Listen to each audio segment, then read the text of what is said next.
Hi tears எல்லாரும் எப்படி இருக்கீங்க? Welcome back to my channel. எல்லாரும் வந்து நல்லா இருப்பீங்கன்னு நினைக்கிறேன். கேஸ் வேற தீர்ந்து போச்சு இல்லையா? எல்லாரும் வந்து எப்படி சமைச்சிட்டு எப்படி சாப்பிட்றீங்க அப்படின்னு மறக்காம கமெண்ட் பண்ணுங்க.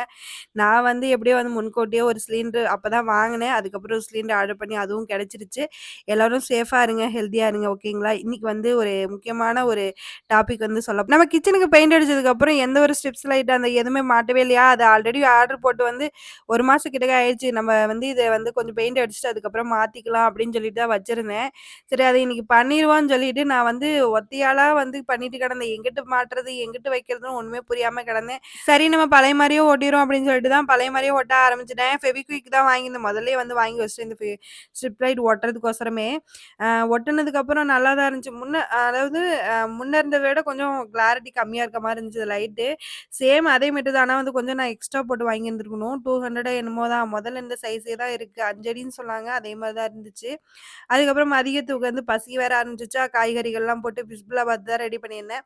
இதுக்கு வந்து என்னோட ஸ்டைல்ல தான் நான் பண்ணியிருந்தேன். எந்த வீடியோவும் பார்க்கல. நானே ஃபர்ஸ்ட் டைம் செய்றேன் அப்படின்னு சொல்லிட்டு இந்த காய்கறி, கேரட்டு, உருளைக்கிழங்கு எல்லாம் இருந்துச்சா, அது கூட எண்ணெய், கடுகு, வரமிளகாய், பெரிய வெங்காயம், தக்காளி இதெல்லாம் நல்லா வதக்கிட்டு, சாம்பார் தூள் சேர்த்து நல்லா வதக்கிட்டு, காய்கறிலாம் சேர்த்து நல்லா வதங்குனதுக்கு அப்புறம் தனியா எடுத்து வச்சுட்டேன். இடையில வந்து என் பிள்ளை பாஸ்தா வேணும்னா, நானே இது ஃபர்ஸ்ட் டைம் வாங்கி செய்ய போறேன். எப்படி இருக்கா தெரியலடி அப்படின்னு சொல்லிட்டு தான் அந்த பாஸ்தா வேக போட்டேன். அது வேகுது வேகுது 1 மணி நேரம் கிட்டக்க வேகுது. ஐயோ கடவுளே! என்னடா இவ்வளோ நேரம் ஆகுது தெரியாம வேகப்பட்டோமோ!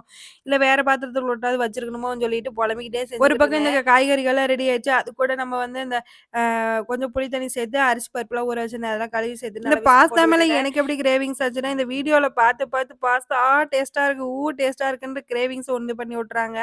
அதனால தான் இன்னைக்கு வந்து பட்டரு, அப்புறம் வந்து இந்த சீஸு அப்படிலாம் சொல்லிட்டு இதெல்லாம் வாங்கினதே இல்ல. நான் வீட்லயே வாங்கி வைக்க மாட்டேன்.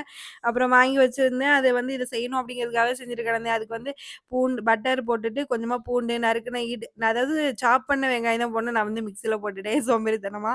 அப்புறம் என்ன அத போட்டு நல்லா வந்து அந்த தக்காளியும் அரைச்சு ஊத்தி நல்லா வந்து போட்டு கிளறி விட்டு வெந்ததுக்கப்புறம் மிளகாத்தூள், கொஞ்சம் கரம் மசாலா, சிக்கன் மசாலாலாம் சேர்த்து நல்லா வதங்குனதுக்கப்புறம் சீஸ் 2 ஸ்லைஸ் சேர்த்து நல்லா வந்து இது பண்ணி விட்டு கலந்து விட்டு வேக வச்ச பாஸ்தாவையும் சேர்த்து கிளறி விட்டேன். ஆனா டேஸ்ட் நல்லா தான் இருந்துச்சு. ஆனா வந்து இப்படிதான் இருக்குமா அப்படின்றது எனக்கு தெரியல. இதுக்கு முன்னாடி நான் பாஸ்தா சாப்பிட்டதே இல்ல. என்னைய மாரி யாராவது இருந்தீங்க அப்படின்னா மறக்காம எனக்கு கமெண்ட் குடுங்க ஓகேங்களா? கமெண்ட் அப்புறம் இந்த பண்ணுங்க பாஸ்தாவ மறக்காம. என்ன வாயில வச்சு பார்த்தேன். ஆனா வந்து நல்லா தான் இருந்துச்சு.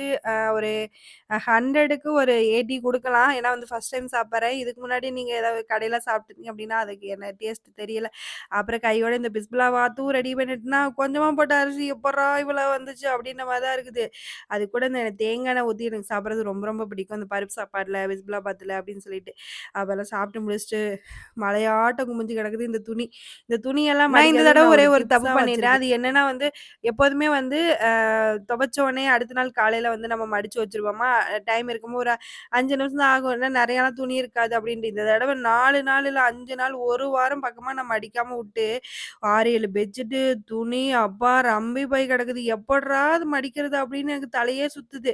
சரி அதுக்கப்புறம் தான் நம்ம வந்து ஃபர்ஸ்ட்டு வந்து பெரிய துணியெல்லாம் மடிக்கணும். அதுக்கப்புறம் வந்து இந்த பெட்ஷீட்லாம் மடிச்சு வச்சுட்டு, நம்ம வந்து என்னோட துணியெல்லாம் தனியா எடுத்து போட்டுட்டு, அப்புறம் வந்து பாப்பாவோட துணியெல்லாம் எடுத்து தனியா போட்டுட்டு, அவரோட துணியெல்லாம் எடுத்து தனியா போட்டுட்டு, அதுக்கப்புறம் தான் தனித்தனியா இது மடிக்க மடிக்கிறதுக்குள்ள ஆரம்பிச்சுட்டேன். இந்த ஆஸ்பரா சிட்டில வேற என்னால உட்காரவே முடியல. அவ்ளோ வெக்கையா இருந்துச்சு. சரி ஃபேன போட்டு விட்டா கூட கொஞ்சம் இதா இருக்குன்னு பார்த்தா, இது அதுக்கு மேல ஃபேன் அதுக்கு மேல வெக்கைய கொண்டு வருது. சரி ஒரு வழியா எப்படியோ சீக்கிரமா முடிச்சுட்டு போணும்னு தான் அவசர அவசரமா எல்லாத்தையும் சீக்கிரமா நல்லா நீட்டா மடிச்சு எடுத்து வச்சுட்டு, அதுக்கப்புறம் இந்த மீஷோல இருந்து ஒரு கவர் தான் ஆர்டர் போட்டிருந்தேன். இந்த கவர் தான் அது. 6 பீஸ் ரூ. 160 என்னமோ போட்டு ரூ. 140 அது. 6 பீஸ் ஆனா வந்து என்னமோ வைக்கிறதுக்கு தொளன்னு இருந்தாலும் வந்து நீட்டா இருந்துச்சு பீரோ. முதல்ல வந்து எப்படி இருந்துச்சு, இப்ப பார்க்குறப்ப எப்படி இருக்கு பாருங்க. ஆனா வந்து ஒரு டைமும் எடுத்து வைக்கிறப்ப நம்ம அப்படியே எடுத்து மடிச்சு வச்சோம்னா டக்குன்னு எடுத்துக்கலாம். ஆனா வந்து இத வந்து எடுக்கிறப்போ ஒவ்வொரு பாக்ஸா எடுத்து கீழ வச்சு பிரிச்சு நம்ம வந்து ஒவ்வொரு ட்ரெஸ்ஸா எடுத்து நம்ம போடுற மாரி இருக்கும். இது ரொம்ப வேலை தான். இருந்தாலும் நீட்னஸ்க்காக நம்ம வாங்கி வச்சிருக்கோம் இல்லையா? இதுதான் அந்த கவர் அன்பாக்ஸிங். எனக்கு கரண்ட் இல்லாதனால நான் இப்படி பண்ணிட்டேன். கொஞ்சம் ஜட்ஜ் பண்ணிக்கோங்க. அப்புறம் ஒரு வழியா இப்படி இருந்த பீரோவ இந்த மாரி மாத்திட்டு, பார்க்கும்போதே என்ன ஒரு ஆச்சரியம்! நம்ம பீரோவா இது? அப்படின்னு பார்க்க இது வந்து 2 நாளைக்கு இருக்கும். 3வது நாள் மறுபடியும் பழையபடியே மாறிரும். சரி பரவால்ல. நம்ம 2 நாளைக்குனாவது நம்ம பீரோ கொஞ்சம் நீட்டா இருக்கட்டும் அப்படின்னு சொல்லிட்டு நானும் வந்து க்ளோஸ் பண்ணி வச்சுட்டேன். நம்ம இந்த வீடியோவோட எண்டுக்கு வந்தாச்சு. இந்த வீடியோல புடிச்ச